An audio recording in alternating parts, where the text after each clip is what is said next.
You may have heard of something called electronic voice phenomena. It was made famous by a movie called White Noise starring Michael Keaton in 2005. EVPs are voices unintentionally caught on recordings that are supposedly those of ghosts or spirits. Expanding on this phenomenon are ghosts or spirit boxes that are built to intentionally allow a spirit or ghost to communicate through it. Originally, the boxes were called Frank's box, and the reason is simple, as the first ghost box was built by a man called Frank Sumption. Frank was a ham radio enthusiast and had written an article in the popular electronics magazine of October 95 entitled Ghost Voices, Exploring the Mysteries of Electronic Voice Phenomena. In the article, there were a couple of schematics, one for a white noise generator and another for a diode circuit that stated, while how or why it works cannot be easily explained, this diode circuit can be used to record the clearest ghost voices. And from there, the idea was born, but it wasn't until 2002 that the first Frank's box was built. These boxes are created using AM/FM radios that have had their scanning functions disabled and thus continually scanning through the channels and allowing you to hear a fraction of a second from the channel and therefore catching a word spoken on the ones with reception. The technology is simple, but there are many different boxes out there that are being sold, some for hundreds of dollars. What makes them so special? Is Elvis still alive? Will I be able to reach a long-lost relative, or perhaps something more sinister? Stay tuned and watch me build a spirit box and find out the answers. Hello everyone and welcome. I'm the Retro Opera Guy. So today marks a very special episode since we're celebrating Halloween or the Dead this month. Now I've always had a fascination with the paranormal since a very young age. Now I tried many times to communicate with the other side or the dead. I have some stories, I have some weird things that have happened, but unfortunately I've never had success. So I was very curious about these ghost box, and I've had one for many years, but never really played around with it. And I see that they've been transformed into spirit portals. So I figured, why not? Let's go build one. So instead of restoring something on this show today, what we're going to be doing is building something together, and I've never done this before. So join me on this journey. Let's go take a look.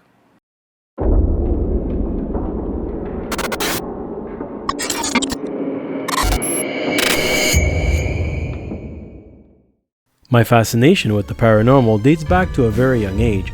My friends and I spent countless hours in the library taking out all the books we could find on the paranormal and conjuring the dead. So, it was no wonder that I purchased this ghost box several years ago, as I was curious to see how they were modified and what the fuss was all about. The radio is a standard AM/FM portable radio from Radio Shack, model 12587. Opening it up is really easy. There are 3 screws in the back. Once removed, you can gently pry apart the bottom and top. Inside, you'll need to remove the 3 small screws holding the upper board. You can then separate the upper board from the lower. Make sure to pull upwards and not sideways as to not damage the pins in the lower board that connect to the upper one. From here, the only thing to do is either pull the first pin out of the way or cut it off. And that's all there is to it. You can then reassemble the unit and you now have yourself a bona fide ghost box that will continuously scan through the stations. Now let's see how to make it more interesting and turn it into a portal for the dead.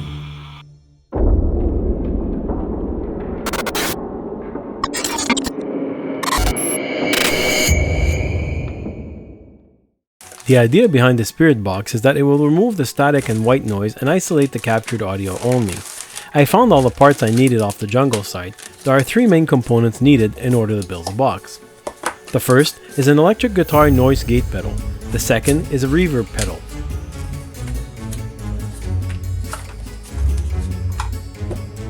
I also got a Bluetooth wireless speaker with an auxiliary input so that the unit can be fully battery operated and portable.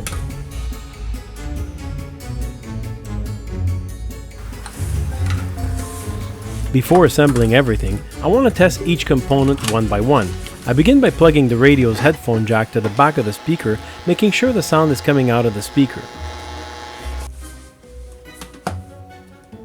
Because the pedals operate on 9V, I purchased 9V battery snap-in to DC connectors.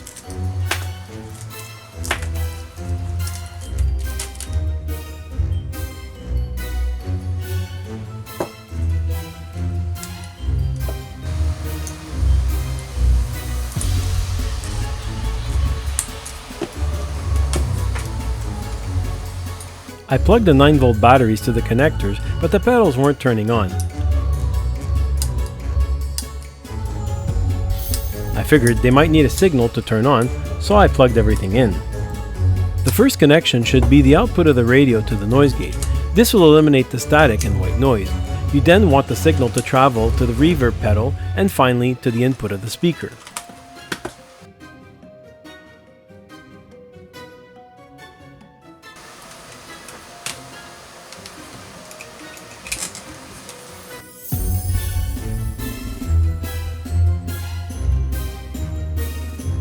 Unfortunately, the pedal still didn't turn on. Suspecting the battery, I used my universal adapter on the noise gate pedal and it worked. It's then I realized that the pedals both use negative tip. So I proceeded to cut one of the battery connectors and invert the wires.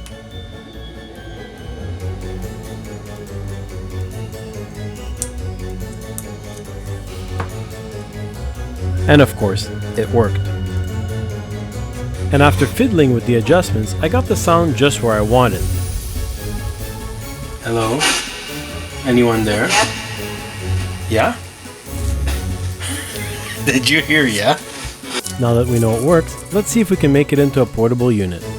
I purchased Velcro straps at the dollar store and they're perfect to mount the batteries to the side of the pedals, but I'm having a tough time with the smooth, metal surface and rounded edges. If I had to do it again, I would choose a different speaker.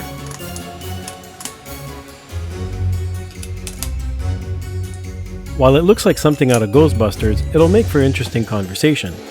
Pun intended.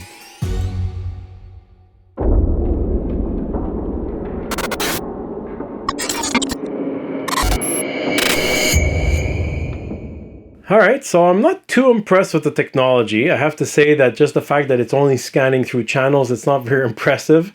However, what's really fun about building these boxes is that once you start putting in the pedal, one for the noise, it's cutting all the noise. It's really isolating the word or the one word that's coming through. And then you have your reverb pedal. Reverb pedal, of course, is adding a creepy kind of feel to it and sound to it, but at the same time it's accentuating a little bit more the word, because it's giving that extra, because of the reverberation, an extra half second or whatever that your ear can pick up the word. So it's very interesting. Now if I had to redo it again, I would definitely get a better speaker, a little bit louder, bit higher, so that the pedals can mount on, and you want to make sure that it's not a rounded smooth surface like I had there. And you want to be able to put your pedals close together so that you can adjust them, because it's continuously adjusting. So these are definitely things that I would do if I had to do it again. I can also understand the cost. So not the cost of the little Radio Shack radio shouldn't cost $200, but the rest of it, when you're putting it all together, this is a project that besides the radio cost me $200 in parts. All right, Canadian, as I always say, $2 US, but seriously, $200 it cost me. So this is definitely expensive. So when you start putting it all together in a nicer box, etc., I can understand why you're paying $300-400 for it. So you're paying for the technology, you're paying for what you have there. It's not because it's a ghost box or anything special. The little one though, that was absurd when you're paying $200 for having a pin taken out. That, in my opinion, is completely absurd. But the whole thing, when you're getting all that in one, the technology, I can understand why you're paying that much.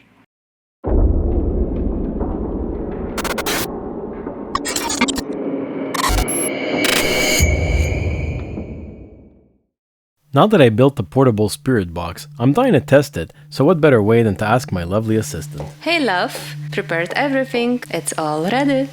It was off to a rough start. As a connector broke, the radio fell into Mrs. RG's face, and we then got interrupted by the dogs that were letting us know the delivery person was at the door. But then we got serious and into it.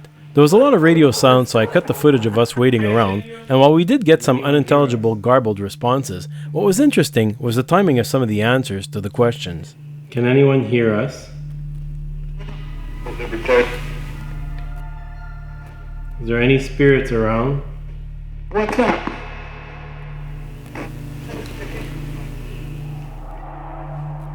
Is there anyone there? Is anyone there? Can anyone hear us? Hello? Anyone there? What do you want? Your song. Hello? Who likes you? What's your name? Who are you? Anyone there? Who is it? Can any spirits hear us? What's your name?